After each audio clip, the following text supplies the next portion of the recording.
আজকে আমি রান্না করব দেশি মুরগির ঝোল। আর এই মাংসটা শনিবার দিনকে কেনা হয়েছিল, তা ভালোভাবে আমি কেটে ধুয়ে পরিষ্কার করে রেখে দিয়েছি। রবিবার দিনকে রান্না করব, তাই ফ্রিজ থেকে কিছুক্ষণ আগে বের করে রেখে মাংসটা ঢেলে নিলাম। তারপর এর মধ্যে দিয়ে দিচ্ছি পেঁয়াজ বাটা। একে একে বাটা মশলাগুলো দিয়ে মাংসটা ভালো করে ম্যারিনেট করে নিতে হবে। মাংস রান্নাটা কিন্তু ভীষণই সহজ, কিন্তু আগের থেকে যে ম্যারিনেশন সেটাই ইম্পর্টেন্ট। তো দেখতেই পাচ্ছ আমি আদা রসুন বাটা, জিরে, ধনে, শুকনো লঙ্কা বাটা, কিছু টমেটো কুচি, তারপর স্বাদ মতো নুন, হলুদ আর তেল দিয়ে ম্যারিনেট করে নেব। এক্ষেত্রে বলে রাখি, নুন আর হলুদ যতটা পরিমাণে আমি দিতে চাই এখনই দিয়ে দেওয়া ভালো। তাহলে কি হবে, মাংসের মধ্যে নুন, হলুদ, তেল ভালোভাবে মশলাটা ঢুকে যাবে, তাতে কিন্তু মাংসের স্বাদটা আরও বাড়িয়ে দেয়।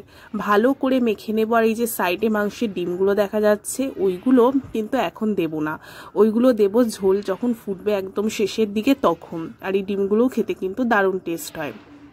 আর মাংস এমন একটা রান্না যেটা যত ধৈর্য ধরে কষানো যাবে তত খেতে কিন্তু স্বাদ হয়। এটা কিন্তু কোনো তাড়াহুড়োর রান্না না।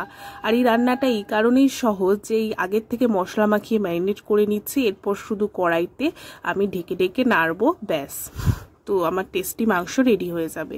তো ভালো করে ম্যারিনেট করে আমি প্রায় 1-1.5 ঘন্টা রেখে দিয়েছি। প্রায় 1-1.5 ঘন্টা রাখলে বেশি ভালো হয়।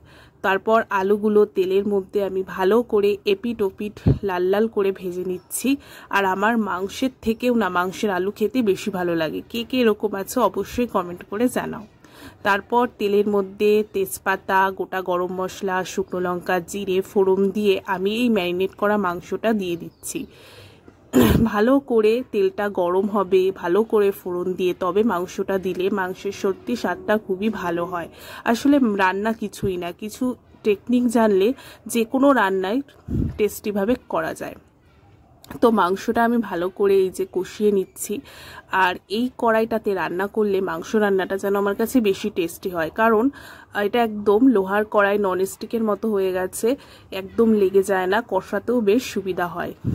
তারপর এই যে মাংসর থেকে ভালোই জল বেরিয়ে এসছে, ভাবলাম আলুগুলো দিয়ে দিই, কারণ যেহেতু এটা নতুন আলু আর নতুন আলু সিদ্ধ হতে একটু বেশি সময় লাগে, তাই আলুগুলোকে আমি দিয়ে দিয়েছি। একটু গলে গেলে আবার ভেবেছি তুলে রাখবো।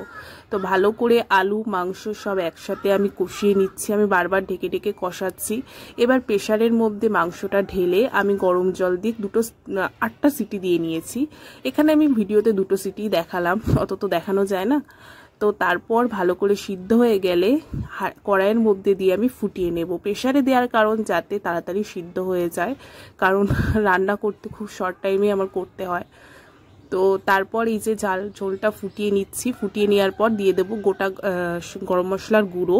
আর এটা কাঠের জালে করলে বেশি ভালো হয় যে কোনো রান্নায় আমার মতে। তোমরা কি বলো?